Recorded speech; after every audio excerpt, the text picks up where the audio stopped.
we're back on fixing the Princess again. Yeah, not particularly thrilled about this one. Went to visit some friends for Christmas locally, about a 60-mile round trip, and the car was not happy at all. It was very grumbly, and I wasn't entirely sure what was wrong with it. It's very foggy, very dark, unlit roads. Didn't really want to stop, so we just pushed on. We got there, and in the morning I had a look, and there was nothing to see. Everything seemed fine. Coolant was a little bit low, but not dangerously so. Car hadn't overheated, all the gauges read perfectly normal, so everything seemed okay. Drove home, seemed to get better. A couple of moments where it didn't like it, but if I put my foot down above 45, 50, there was just no power there at all.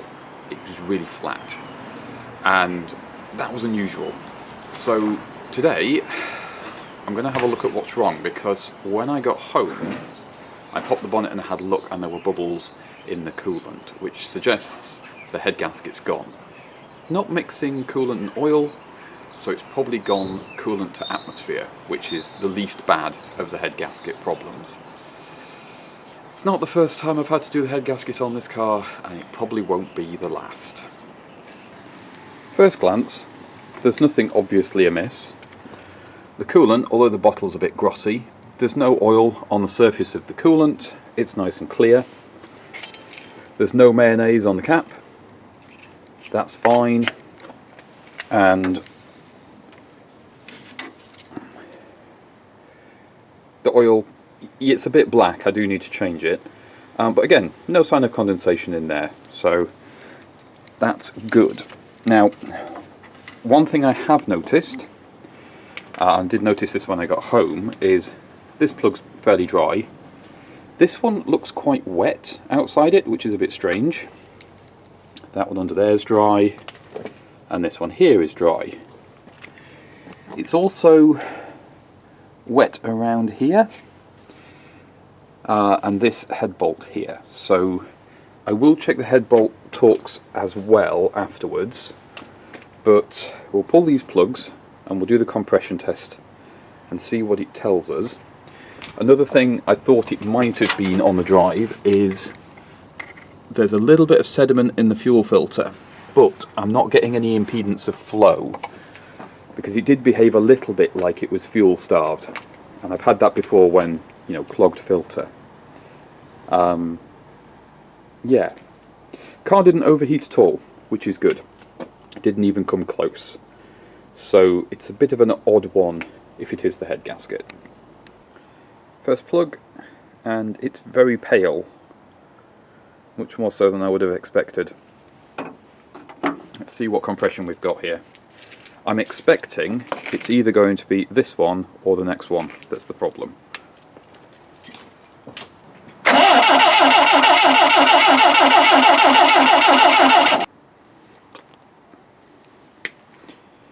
It's not that one, that's 135, that's pretty respectable. This plug looks a bit healthier, but there's a lot of oil around here, and I'm wondering where that's leaked out from, because that shouldn't be there. It's not coming up the threads. That's leaked from above somewhere. So that's interesting.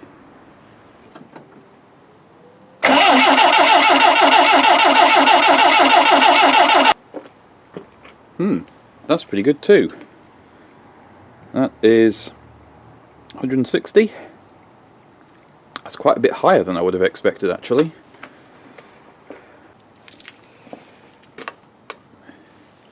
Didn't entirely trust this reading, so I'm just going to give it another go.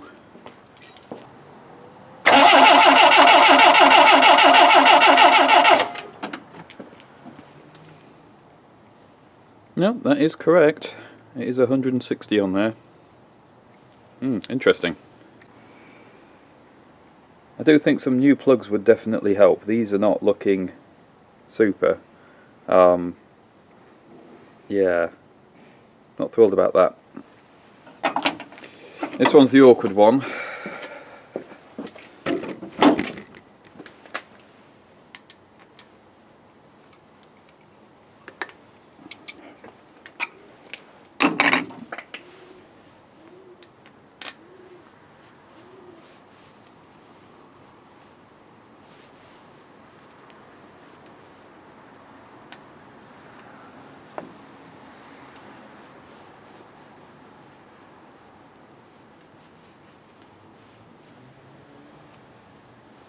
back out.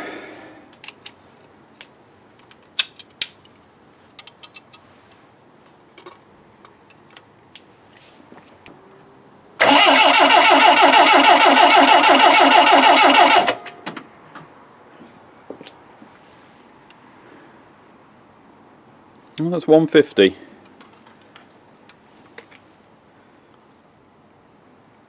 That's 150 on that one. Again, higher than I was expecting. Last spark plug, this one looks a lot healthier than the others did. Which is interesting. I am planning to put new plugs in anyway. We are due, actually overdue, a service. So I will be replacing these. Today, I just want to find out what's going on with the compression.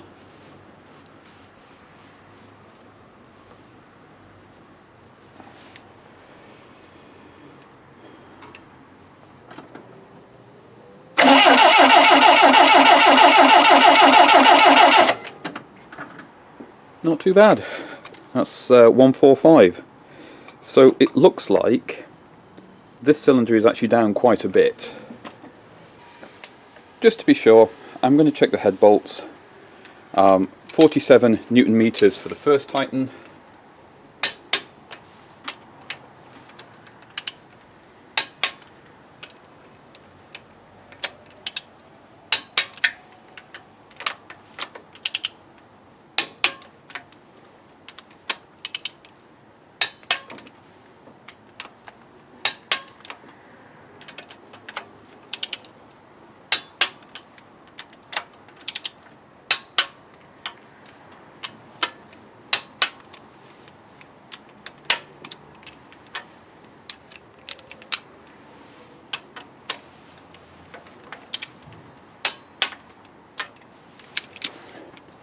That's all fine. 81 for the second Titan.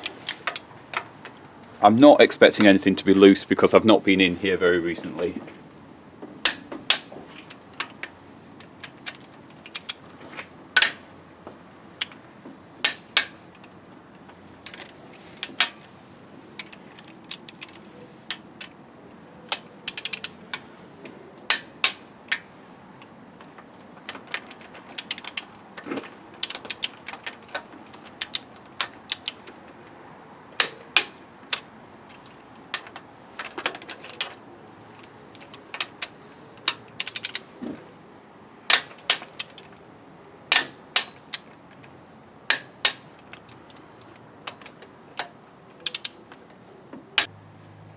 Well, that was slightly annoying.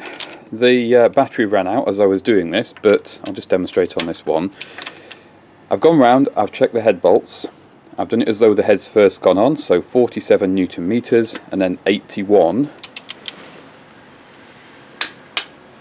And they're all fine. I don't have any loose head bolts. So it looks like the problem is this cylinder, and I'm guessing what's happened is somewhere around here the gasket's gone from the coolant passage to atmosphere. That's not the end of the world. That's, you know, I can live with that short term. I'll just keep an eye on it. It's not overheating, it's just going through coolant a little bit. So I will take this off. It's clearly done the head gasket. I'll get it sent away and tested and all the rest of it, get it skimmed if it needs it, and we'll put a new gasket in.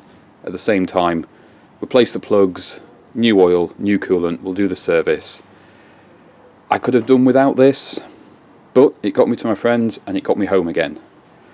So I'm not as angry as I could be. And it's not mixing oil and water, so that's good. It's not overheating.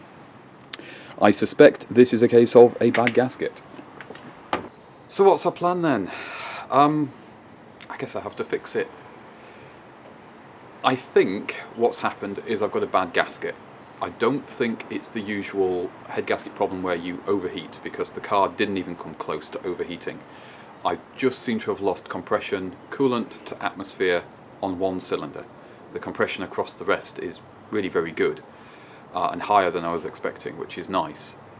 So I will get this head off in the near future and I will send it away to get tested and skimmed if necessary. I suspect I could probably get away with pulling the head, replacing the gasket and bolting it back together, and it would probably be fine.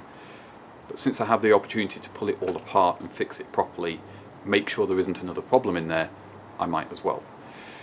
There's a couple of small jobs I'd like done at the same time.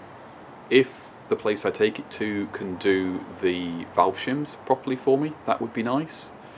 Also, if they can replace the aftermarket thermostat setup I've got on here, which lots of you don't like, I do have a replacement Waxstat holder that's in good condition now, so they could do that while the head's off. So there's a couple of jobs that could be done. It would be sensible. The biggest problem, of course, is this is my daily driver. This is my only road legal car at the moment. The van is out of MOT, and at the time of recording at least, I haven't booked it in yet. I think it will pass, except for the windscreen. So ideally what I'd like to do is replace that windscreen and send it for its MOT, which I was going to do in January. We're now end of December. But it might have to jump the queue a bit, because doing that and doing this are probably going to be about the same cost. It's not ideal. They've ganged up on me. This is 2024, just having that last stab, just making sure it's getting the shoe in. Anyway, it's not as catastrophic as I was worried it might be. It's, you know, this is very fixable. This isn't the way it's done head gasket in the past, so that's reassuring, and I think we'll be fine. It's a fairly simple car. It should be fixable.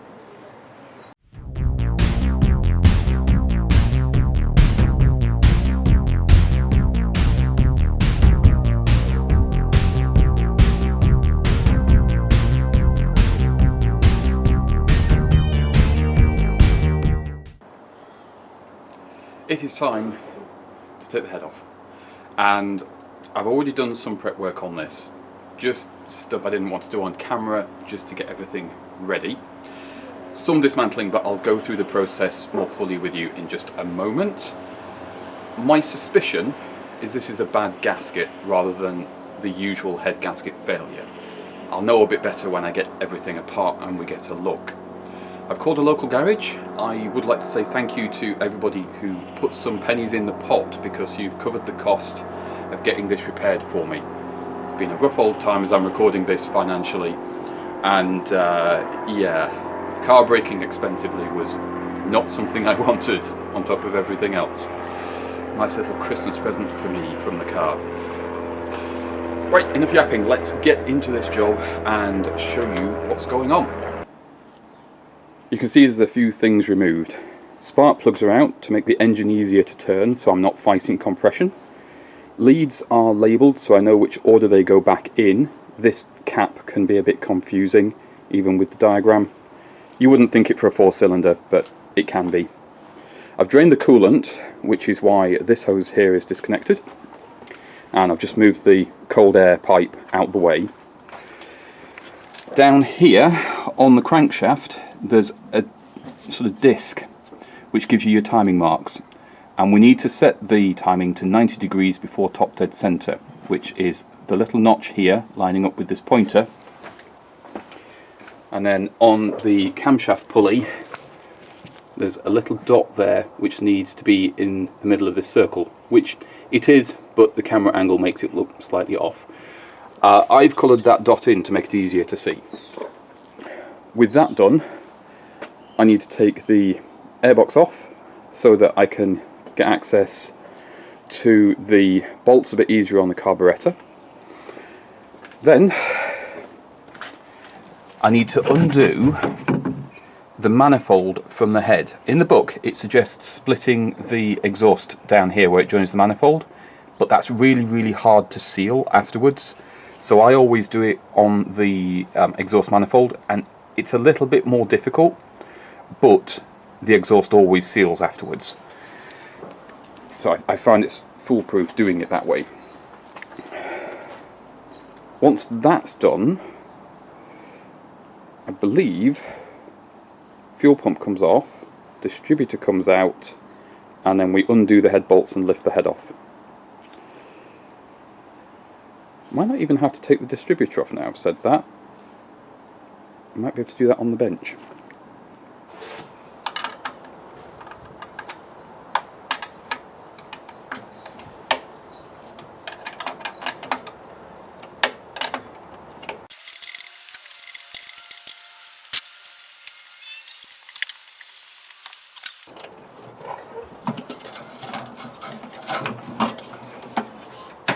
Go. Next up is... Yeah, I have to get the carburettor off because if I don't, I can't get to the bolts on the manifold. But I don't need to disconnect all the cables, you just move the carburettor out of the way, which is good.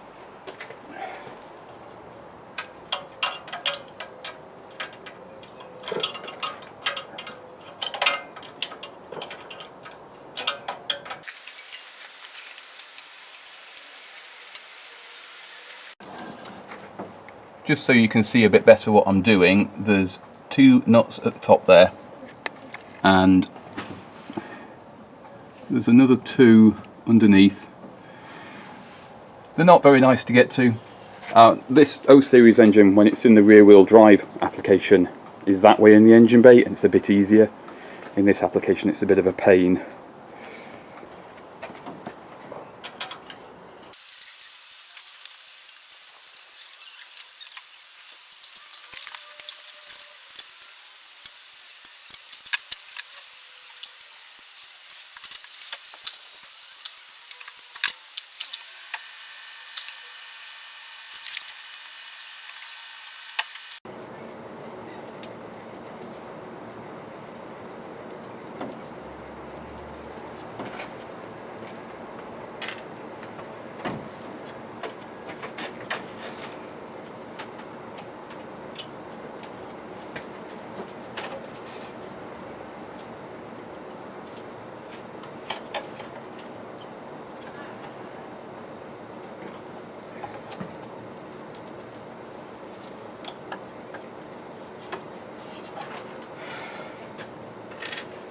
Right, that's off.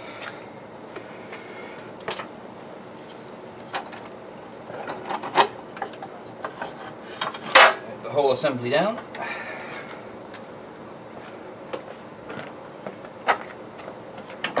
Just need to disconnect the oil breather hose back here. So that's just hanging everything up at the moment.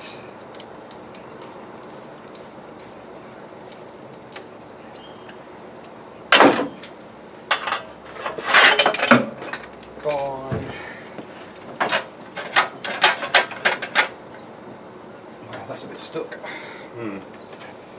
Annoying.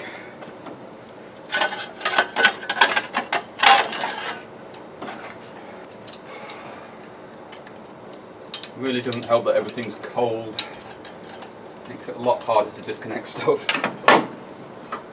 There we are. That's you.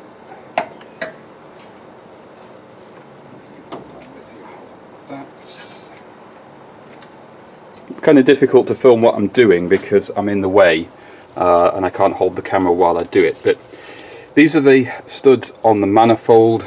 The thing that fell down is there's a little phenolic spacer that goes in here, and that's just dropped underneath the car, and that spaces the carburettor out the right amount, sandwiches all those things. I removed the heat shield. Originally these are like a asbestos-y fiberboard thing, and I remade this in aluminium some years ago, and that's been much better, because what happens with the original ones is if you get a fuel leak, they soak up all the petrol, and it's right above the exhaust manifold, which isn't ideal. Right, yep, next thing to come off is the fuel pump. I'm not going to disconnect the fuel lines, I'm going to leave them as they are and just disconnect here. This has started leaking again. This has been a persistent problem. It doesn't leak on this join, it leaks on this join, and there's not really anything I seem to be able to do about it. But I'll give it another go when I put everything back together. Eventually I'm going to replace that with an electric one for now I just need the car working and not to be working out in the cold. So this is held on with just 2 bolts. I feel like there should be a third underneath to stop it leaking, but there isn't one on the casting, and there never was. And apparently these were like that from new anyway.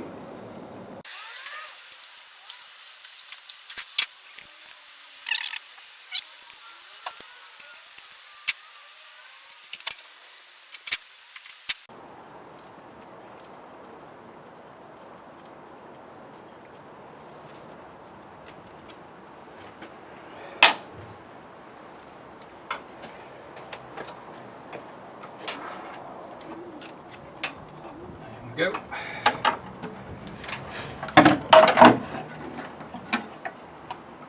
Fuel system out the way. Disconnect this one.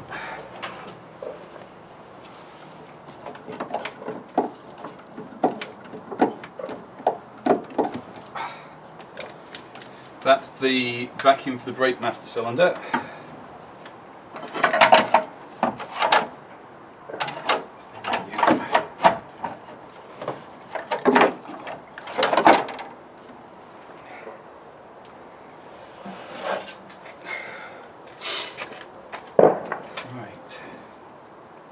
Oh yeah. So, with the fuel pump off, you can see the problem with this design. You've got the 2 bolts up here, which is fine, but there's nothing at the bottom. So, of course, when fuel pumps are running, they're vibrating and stuff. It just breaks the seal at the bottom, and then it just weeps out. And it's very annoying, because I haven't yet been able to find a combination of paper, or in this case cork gasket, sealant, or anything that seals this up. Both surfaces are nice and flat. Aside from getting rid of it, I don't really know how to fix this problem. So I shall just keep persisting with it until we sort it. I am going to remove the distributor. I'll have to remove it anyway for when they do the head work, so I'm as well removing it now.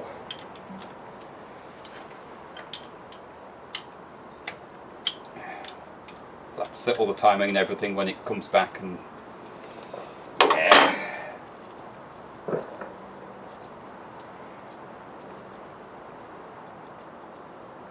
Oh yeah.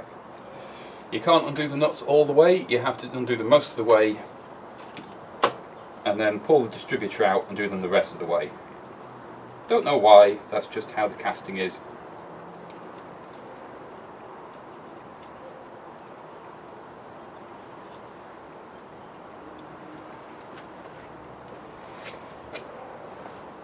And it just pulls out. Oh, disconnect my electronic ignition.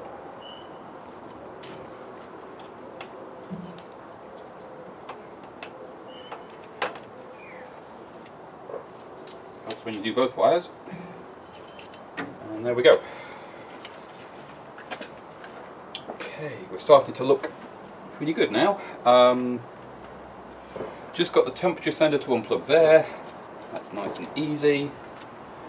I don't need to remove the alternator or the belt down here because that's all on the block, so I don't need to disturb any of that. So my next job is the manifold, and now in the book it says to slacken off the tensioner and remove the belt. I'm going to be putting a new cam belt on this. I'm not going to reuse this cam belt. Not because of age, but because, you know, everything's been on and off. It's good practice, they're very cheap. So we'll slacken the tensioner off, and I'm just going to cut the belt because that'd be the easiest way and it stops me reusing it. But first let's get this disconnected. I just really hope none of these bolts snap.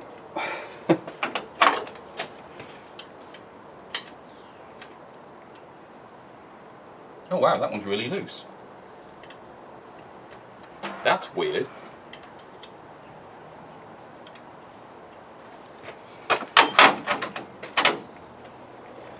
These are a 13mm, and there are several of them. Oh, and of course you're in the way.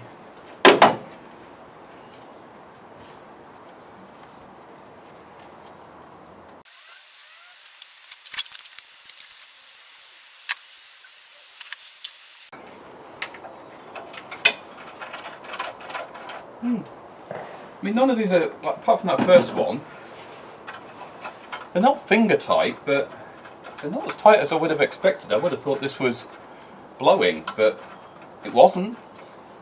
So I guess it's fine.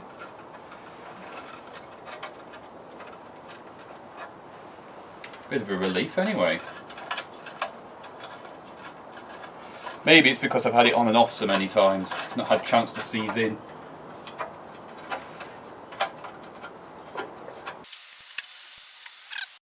That's 3, this is 4.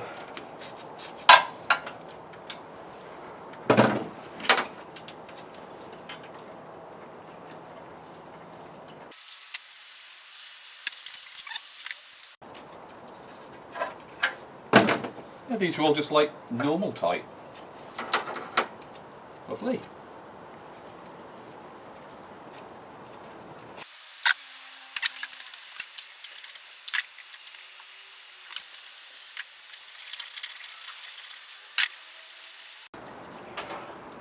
Seven.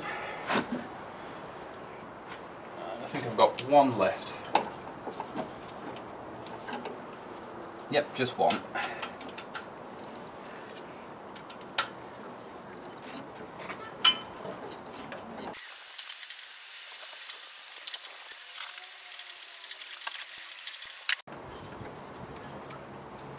All these bolts are exactly the same, but this last one feels longer. Probably because it's got the weight of the manifold on it, and my nose is hanging over this carburettor, which stinks of fuel. There we go.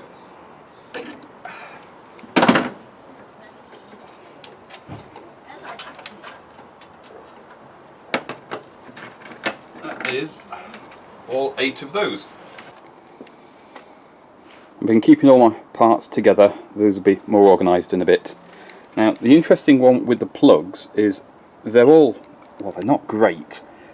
This one, for some reason, seems to be healthier than the other 3, but that's the cylinder I had the problems with. And this is the one under the distributor, which normally gets oily. But the distributor hasn't actually been leaking this time. I managed to get it to stay sealed. On the exhaust manifold gasket, a bit of a blow this side, but honestly you couldn't really tell when it was running. The rest of it is all perfectly fine. There's no real damage on that either, so that's not a concern. Anyway, the reason I brought you over here is we've got to follow this pattern now, which is our tightening and untightening sequence for the bolt heads.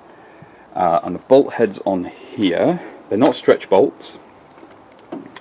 You've got these smaller ones here. These are for the cam box, because the Princess, I don't know if I've covered this before, but I'll cover it again now.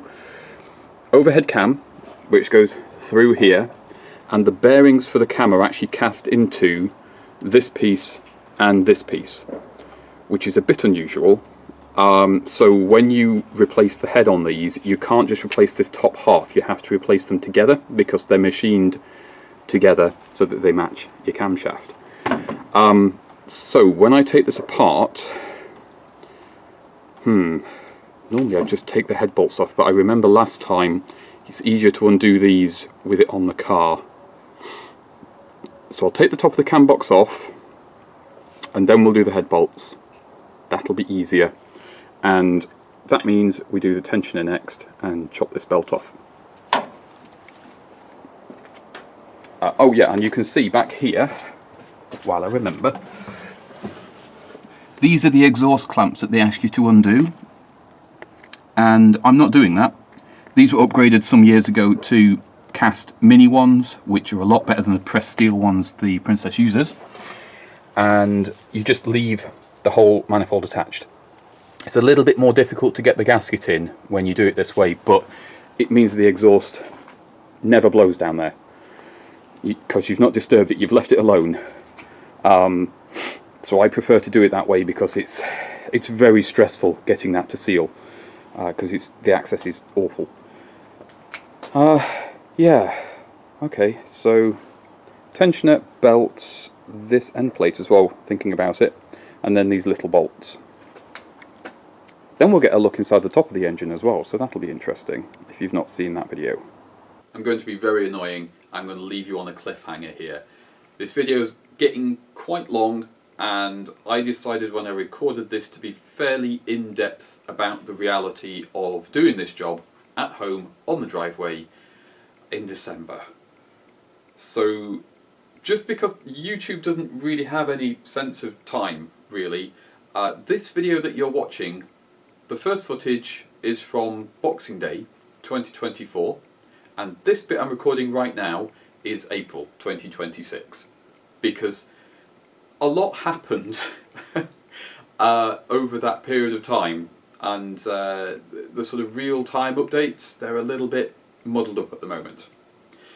If you want to find out how this story goes with the engine, watching a complete amateur like me actually get through the job, then please do subscribe. That's completely free, and you'll get your updates from YouTube whenever I'm releasing stuff. If you want to see it early and you don't want the adverts and you want to support me, then please do subscribe to my Patreon. That does cost a little bit of money. There are links down below so you can find out what tier you want to be at, that sort of business. And there's all kinds of other stuff down below as well, ways that you can support me. I will be covering this whole job, and spoiler alert, we do solve the problem. But it's going to take a while to get through it all. So please do tune in next time.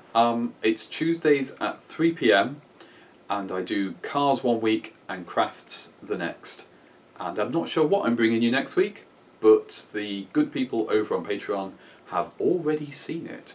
So you could be one of those people and get to see stuff before anybody else does.